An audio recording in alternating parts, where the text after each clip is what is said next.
everybody. I'm here to talk about my 30-day sprint challenge. And I started that sprint challenge back on August the 28th, and that was 30 days ago. The reason for that is because in about June, maybe mid-June or so, I realized that I was actually eating a carnivore diet. I had not done that necessarily on purpose, but I just kind of found that I liked the meat and the vegetables made their way off my plate. And I just started eating mostly meat and eggs. I'm basically beef, butter, bacon, and eggs at this point. And when I did that, starting in the month of July or so, I noticed that I had started putting on a little bit of weight. So prior to going carnivore, I had lost about 20 pounds on the keto or maybe a little bit ketovore diet. But after going carnivore, I started to put on some weight. And I have a pretty intense and lengthy history of kind of putting on weight and losing weight. Up go 20 pounds, down come 20 pounds, off and on and off and on in this vicious yo-yo dieting cycle. And I feel like going carnivore, for sure, I broke that cycle. But when the scale starts to creep up and you have that history, like you've been losing weight up to now, you're feeling great. Everything's feeling great. Mental health is improving, all that good stuff. But all of a sudden, then the scale starts going up and you have that 30-year history of obsessing about your weight and dieting pretty much all the time in between, insane binges.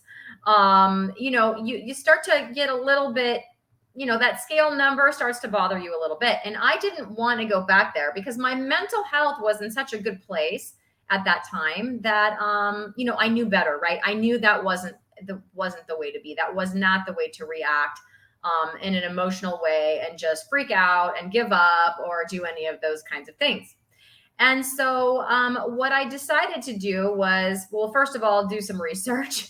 So, of course, probably many of you know, when you go on the carnivore diet, when a person goes on the carnivore diet, they tend to put on muscle mass and even they can put on some bone mass. And I thought to myself, okay, I wonder if that is what is happening to me. And how would I know if it was? Like, I can't see inside my body.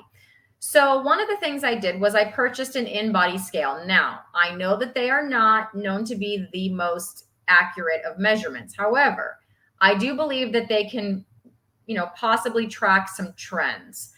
So it's not something that I wanted to jump on every day, but I thought, okay, if I get on this scale maybe once a month, maybe I can, reliably track some trends in my body to see what's going on there. And the other thing, at around that same time, I happened to see an interview that Dr. Barry did with Dr. Sean O'Mara. Now, Dr. Sean O'Mara talks a lot about visceral fat as a health marker. And one of the ways to not only reduce visceral fat, that's the fat around your organs, very different from subcutaneous fat, by the way. It's very unhealthy for you to have visceral fat. But anyways, it's a big health marker for a lot of problems if your visceral fat is too high. And one of the best ways to not only reduce visceral fat, but to also put on muscle mass is to do sprinting, meaning just these intense bursts of sprinting as fast as you can, but for very short bursts, like maybe 15 to 20 seconds, maybe about 8 sprints of that duration.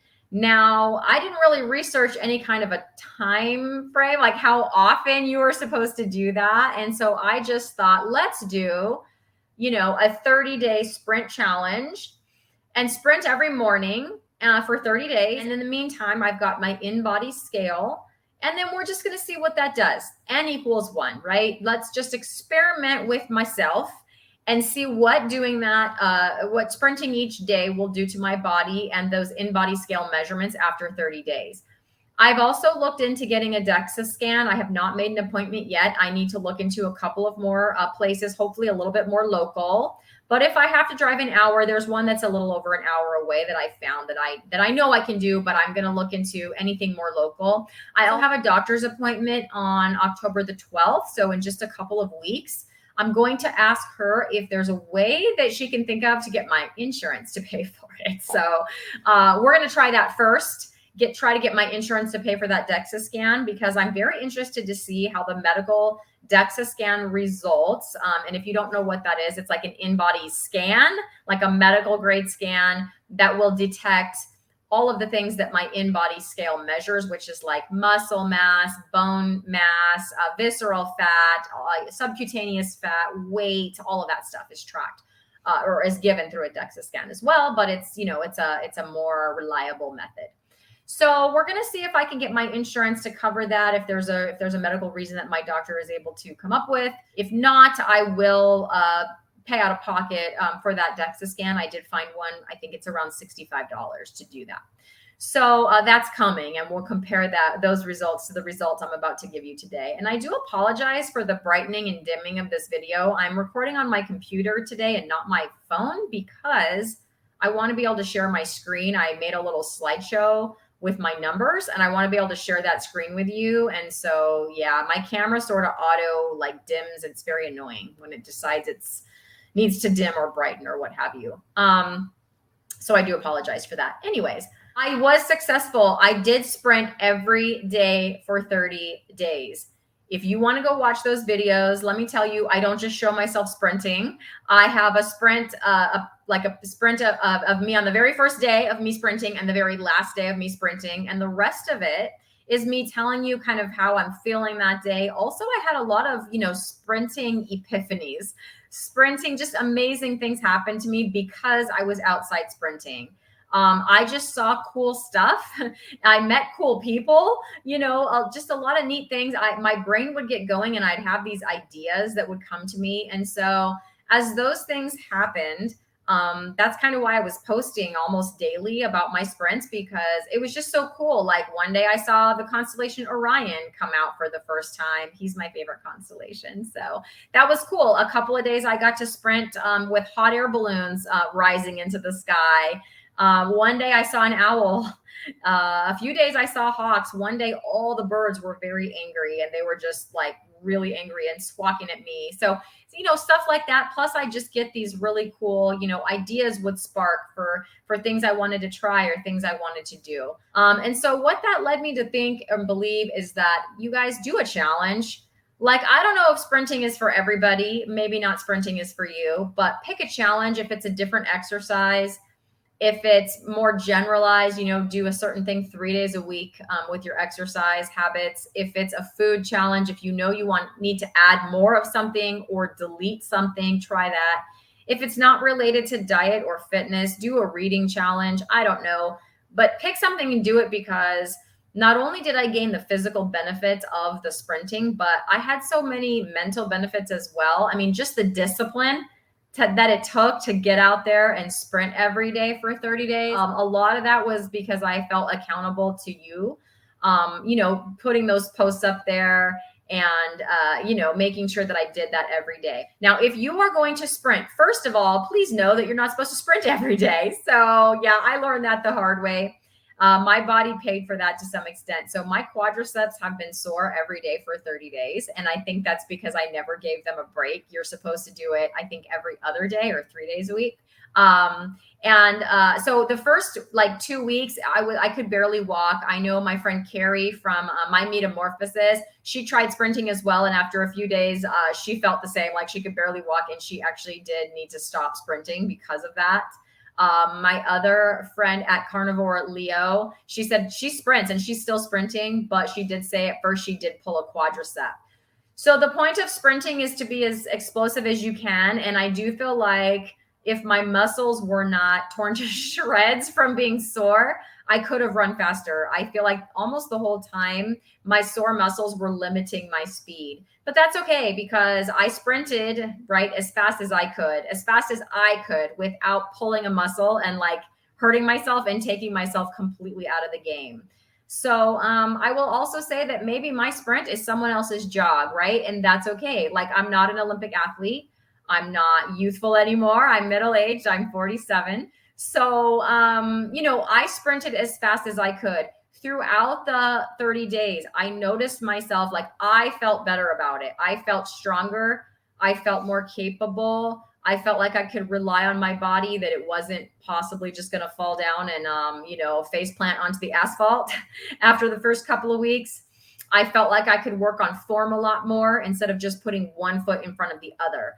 So I felt all of these physical improvements happening throughout the 30 days, which was so cool. Like it feels good to run and like feel confident in that and strong in that, and not, no longer shaky. So I'm going to present my screen right now, and I'm going to share with you some numbers that are my before and after numbers that I got during the sprint challenge. Okay, there we go. All right, so this is my 30-day sprint challenge before and after. I took no days off, you guys, 0 days off. Even on the days when I was super sore, I just stretched my muscles and took, I sprinted as best as I could do with the sore muscles that I had. I sprinted every morning at about 6 a.m., sometimes a little earlier, on a weekend, sometimes as late as 6:30. But I did sprint every single day. And that was from August 28th up through September 26th of 2003. So I'd like to start with my body measurements. And so on August the 29th, this is when I took these. It was like the day after sprinting started. And this is also because my InBody scale, I was having some technical difficulties. And so it was like 1 day later after I had started sprinting. So 1 day in. So on that date, my bust measurement was 31.5 inches. My waist was 24 3/4 inches. My hips, which for me, I am pear-shaped, you guys. My hip measurement is low because your hips are supposed to be the widest part of your body. And for me, the widest part of my body is almost at the very tops of my thighs. So that's how low that, the widest part is on me. That measurement was 38 inches. And then around my thigh, and I count that thigh measurement as about 1 inch under my butt. So not mid thigh, but like upper thigh, just about 1 inch under the butt. And that was 21 inches on that date.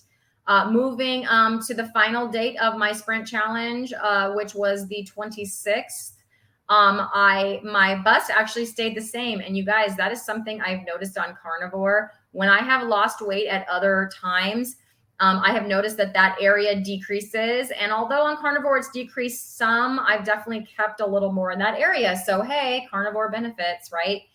So my bust stayed exactly the same. But in the meantime, my waist went down 3/4 of an inch from 24 3/4 down to 24 inches. My hips went from 38 inches down to 37.5 inches. And my pear-shaped friends know those hips, man, that's where it's the hardest to lose. So for me, that's a win. That's a victory. And then my thigh measurement went down from 21 inches down to 20.25 inches. That is a difference, a good difference, a change, getting less by 3/4 of an inch down in the thighs. Again, the hips and thighs, hardest places for me to lose weight. So my body measurements, I mean, nothing but good in 30 days. By the way, I did forget to say, I didn't do any other exercise. So up to this point, I had been doing some weights I have some like nesting dumbbells that I really enjoy, and I will get back to those. I've been doing some Pilates and some yoga and a few other things, some push-ups and sit-ups and things like that. Just kind of random stuff. But I have been exercising 5 to 6 days a week, prior to this. I did stop all of that and just focused on the sprinting. So I forgot to say that. That's important to note that the only exercise I did was sprinting. I did 8 sprints a day, about 15 to 20-second sprints. And the whole thing took me 10 or 15 minutes to do each day. Okay, my scale, my InBody scale. So again, on the 29th, 1 day after the start of sprinting, my weight at that time was 127.8 pounds. You guys, my current weight, 121.6 pounds. So that is a change. I lost 6.2 pounds in 30 days. So basically that's 7 pounds. Well, guess what? It is pretty much gone, which is amazing, but just wait till we get to these other numbers that I'm about to show you. So again, I did not do any other exercise, only the sprinting. Also, I did not change my diet. So you can ask just about anybody. I ate lots of picanha. I ate lots of eggs. I ate lots of bacon, lots of burgers, beef, butter, bacon, egg burgers, These are all things I was posting on my channel. My channel basically started on the 29th of August, and that's when I started this challenge. So my channel and my challenge started kind of on the same day. So I did post a lot of food videos. You know, I ate like I didn't fast. I didn't do anything to my diet at all. So yeah, minus 6.2 pounds. My BMI was 21.3. It is currently 20.3 for a change of -1. Now my BMR, my basal metabolic rate, I don't know how accurate this is. I'm interested to see on the DEXA scan because I know the DEXA scan will calculate that as well. Because you're going to see with some of the other measurements, I'm a little confused, and maybe it's the inaccuracy of the scale, or hey, maybe it's accurate and that's what it is. But it did go down a little bit. So prior to this, it was 1,283, currently 1,259. If you don't know what BMR is, what it means is the amount of calories that your body needs, like if you were just like in a coma, like if you were laying there, not moving, not doing anything, just breathing, but like holding perfectly still, how many calories would you need to not die? That's your BMR. Okay. So currently, according to the scale, my BMR is 1,259. Now I do not count. I started my journey with counting things. I currently do not count, but I'm telling you right now, I know because I counted for years and years and years. So just with the calorie knowledge that I just have from previous, I know that I'm eating more than that on a day-to-day basis. I don't know what I'm eating, but I'll, calorie wise, but in a day I will eat, 3 or 4 eggs, some butter, probably a couple tablespoons of butter, and then like 1.5 pounds of ribeye in a day. So that's a lot more than 1,259 calories. And as you can see, my weight went down 6.2 pounds. So, clearly my body is either that is inaccurate or it's a BMR, right? Like I'm not in a coma, right? So I'm burning calories. I'm doing things. This is a BMI chart that I put on here. So you can see my before BMI was in the brown, so 21. And my current BMI is a couple columns prior to that at 20. Of course, both of those are, in the healthy range there. And then I put the categories for like underweight, below 18.5, overweight, and so on. You guys can read those. Those are like the ranges. So, I'm in the green both times, but moving toward the bottom of the green. I do feel like I have a small frame. I do feel like my frame, like I have little tiny wrists and things. So I feel like my body is better at like the bottom of that green range as opposed to the top of that green range for me personally. Okay. So subcutaneous fat, you guys, this was awesome. So this is fat like under the skin. And for me, this is all on the hips, the booty, the thighs, because I am pear shaped and I have a 24-inch waist. I don't have any fat there. To speak of, my arms are lean. You can see the muscle tone in my arms, but where I do have subcutaneous fat left, it is on the thighs and the booty. So subcutaneous fat on the 29th was 20.4%. And on the 27th of September, 18.2%. That is a change of negative 2.2%. Now, the big number, the thing that got me sprinting in the first place was this visceral fat. Again, I do not know how accurate this is. I do intend to find these measurements again in 30 more days. I'll be taking on another challenge of doing planks, but I will also keep sprinting every other day. And I will probably add in back some more of my weights and things like that. But anyways, visceral fat 6, visceral fat down 1 to 5. A healthy visceral fat score is between 1 and 12. And then if you're above that, if you're 13 to 59, that will be an unhealthy visceral fat score, according to the research that I did. So mine was healthy, but also moving down, which is apparently in the right direction. My overall body fat percentage then was 28.5%, and I'm down to 25.4%. That is a negative 3.1 change, going down in that overall body fat by 3.1%. So I'm very happy with that.